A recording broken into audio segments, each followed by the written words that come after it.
Dalam dunia pendidikan, peperiksaan sering dijadikan ukuran kejayaan.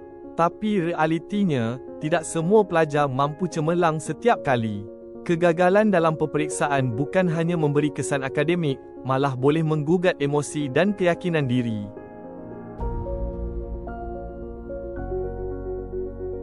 Gagal bermaksud tidak mencapai tahap atau markah yang ditetapkan sebagai lulus dalam sesuatu peperiksaan atau ujian. Hilang keyakinan diri pula bermaksud keadaan emosi dan mental di mana seseorang tidak lagi percaya kepada kebolehan, nilai diri dan keupayaan untuk mencapai sesuatu. Ini sering berlaku apabila seseorang mengalami kegagalan atau kekecewaan yang berulang. Tekanan daripada ibu bapa. Sesetengah ibu bapa meletakkan harapan yang terlalu tinggi terhadap anak-anak. Apabila keputusan tidak mencapai jangkaan, pelajar akan rasa bersalah, kecewa dan mula hilang semangat. 2. Kurang tidur dan keletihan. Pelajar yang belajar hingga lewat malam atau tidak mendapat rehat yang cukup akan mengalami keletihan mental dan fizikal. Ini menyebabkan mereka sukar memberi tumpuan semasa belajar atau menjawab soalan peperiksaan. 3. Masalah peribadi.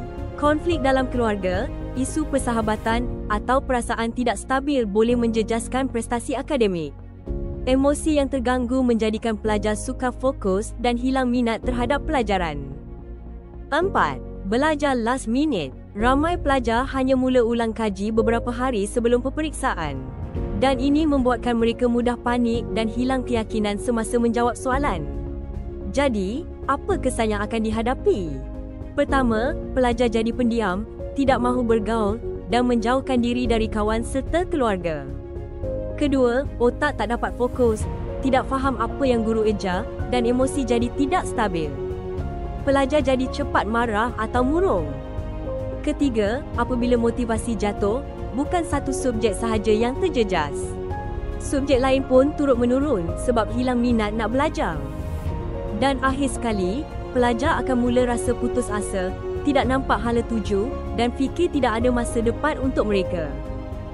Bagi menangani isu ini, pelajar perlulah menerima sesuatu kegagalan sebagai pengajaran kerana kegagalan itu bukan titik pengakhiran tetapi satu permulaan dalam perjalanan hidup.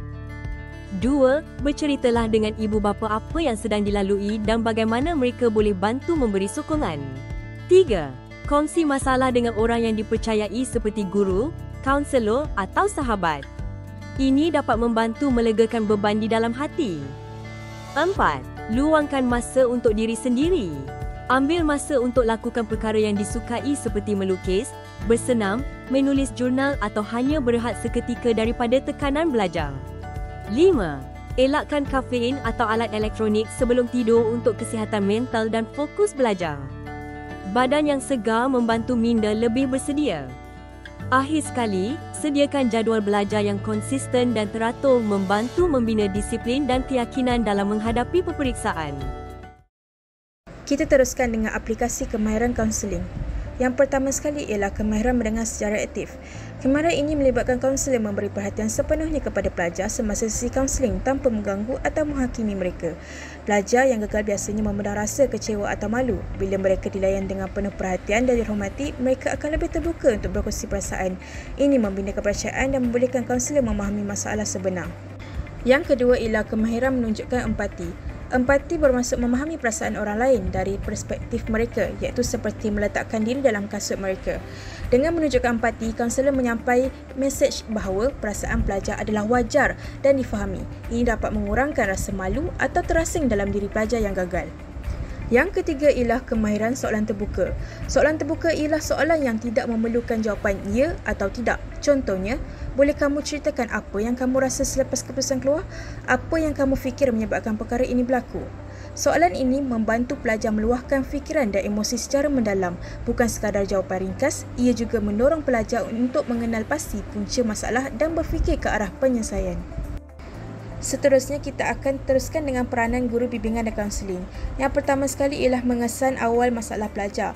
Guru kaunseling perlu peka terhadap perubahan tingkah laku pelajar seperti murung, menyendiri, prestasi merosot atau putus sekolah.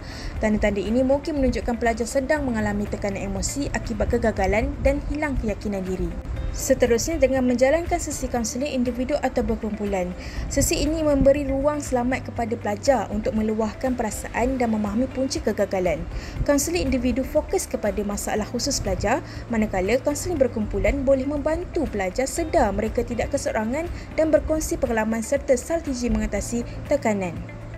Yang ketiga ialah merancang dan melaksanakan program intervensi seperti menganjurkan program bengkel teknik belajar berkesan dan ceramah motivasi dan pemulihan semangat.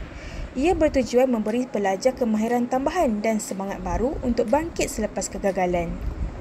Dan yang terakhir, bekerjasama dengan guru mata pelajaran dan ibu bapa dengan cara berbincang dengan guru subjek untuk mengenal pasti kelemahan akademik pelajar dan berinteraksi dengan ibu bapa untuk memahami latar belakang keluarga atau tekanan di rumah.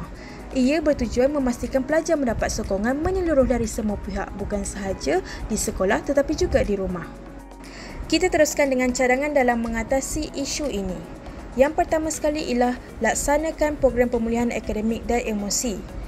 Antara cadangannya ialah sekolah perlu menyediakan program khas untuk pelajar yang gagal seperti kelas bimbingan tambahan, bengkel teknik belajar berkesan dan juga sesi pengurusan stres dan emosi.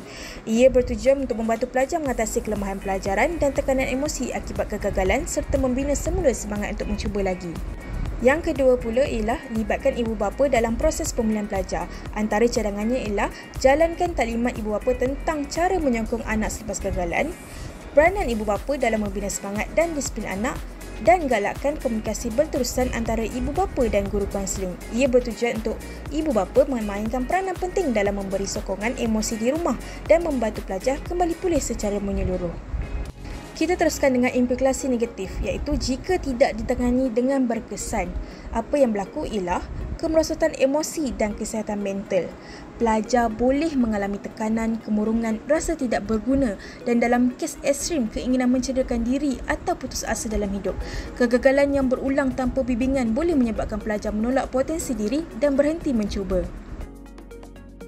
Untuk implikasi positif pula, iaitu jika ditangani secara holistik dan proaktif, pembangunan daya tahan diri resilient, iaitu dengan bimbingan dan sokongan, pelajar dapat belajar daripada kegagalan, membina kekuatan mental dan menjadi lebih tabah menghadapi cabaran yang akan datang. Sebagai kesimpulan, kegagalan bukan pengakhiran tetapi peluang untuk bangkit semula. Dengan bimbingan kaunselor, sokongan guru dan ibu bapa, pelajar boleh pulih, membina semula keyakinan diri dan kembali berjaya.